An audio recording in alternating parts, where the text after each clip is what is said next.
One of the best ways to improve as a player is to put on one of your favorite albums, sit down with your guitar, and try to figure out what's happening in the music. Learn the song, the chord progression, the melody, specific guitar parts, and even lines from the solo, all by ear. This is how people have been learning music for decades, and it works because it improves your ear training, makes you a better listener, and gives you all kinds of new ideas and vocabulary. But what do you do with this new vocabulary once you've learned it? How do you start incorporating it into your own playing and make it a part of your own style? This is what we're going to discuss in today's lesson. Let's get into it.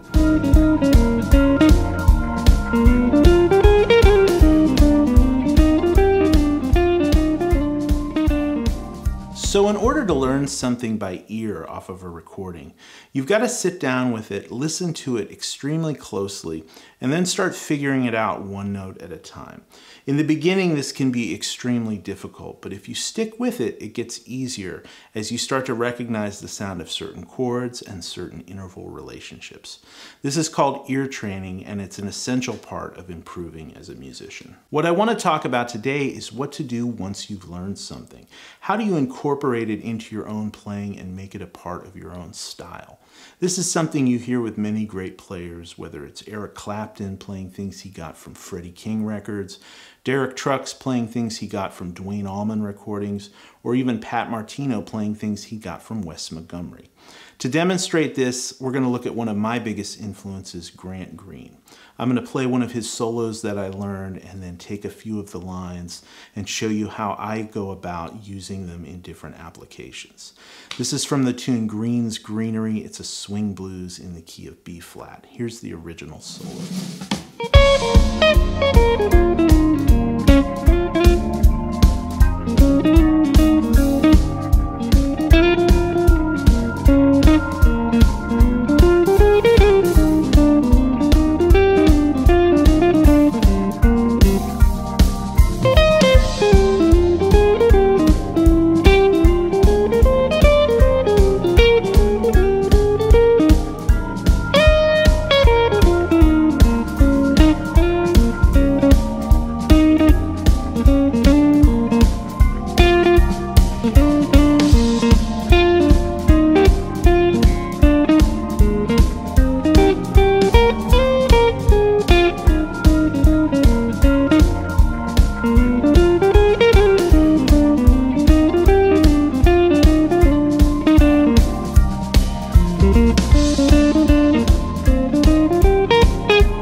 Now this solo is chock full of great lines and concepts, and I could honestly spend an hour just going into detail about all the great musical concepts he uses in this solo. But what I want to do is just dive in and start pulling out a couple of these lines and start incorporating them in some different situations in my own playing. So this first line comes from the last chorus of the solo, and this is where he transitions from the B flat 7 chord to the E flat 7 chord.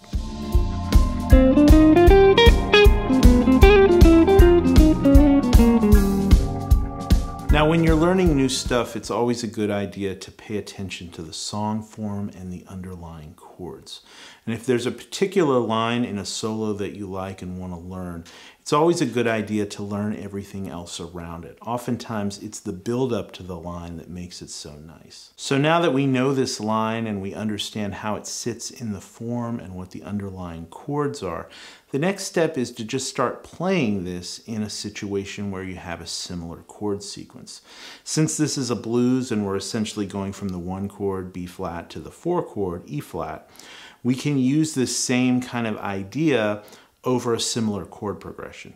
But what we're going to do is change the key, change the tempo, and change the overall groove This is going to force us to make some adjustments to the way we play the line, the phrasing, and the overall feel. And this is going to start breaking the line up and making it something a little bit more unique that sounds different than the original phrase. So for this, I'm going to play kind of a funky blues in the key of E, and this is going to go from an E7 chord to an A7 chord, and I'm going to play the same line but change the phrasing a little bit.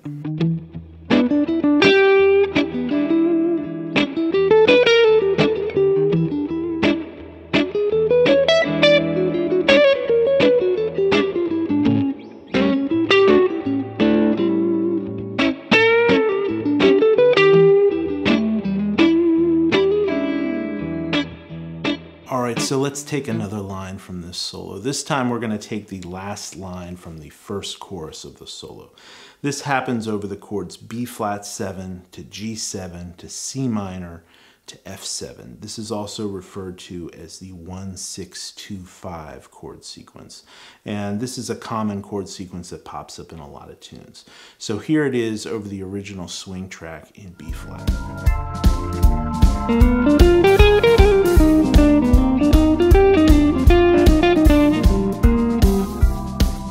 Alright, so now we're going to take this same line and apply it in a totally different musical situation.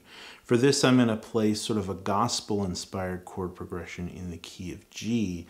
And I'm going to play the same line, but you'll notice I'm playing it in a different position and on a different set of strings. This changes the entire sound and feel of the line.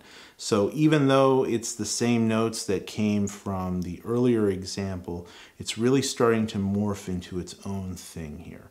So I'm going to play this over this gospel style track in the key of G, and I'll put the chords on the screen as I go along.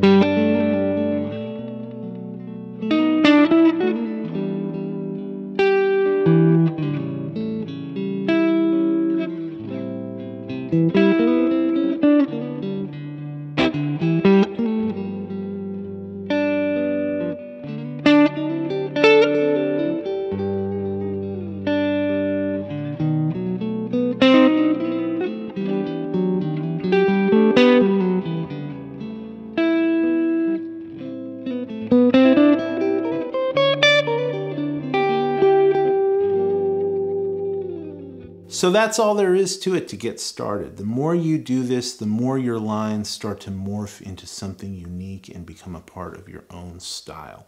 Eventually, you won't even remember what the original line was or how it was originally played. It just starts to change and morph into something that's unique to your own playing. If you enjoyed this lesson, go check out my Patreon page. I'll have all the tabs to these examples available there. Until next time, happy practicing and take care.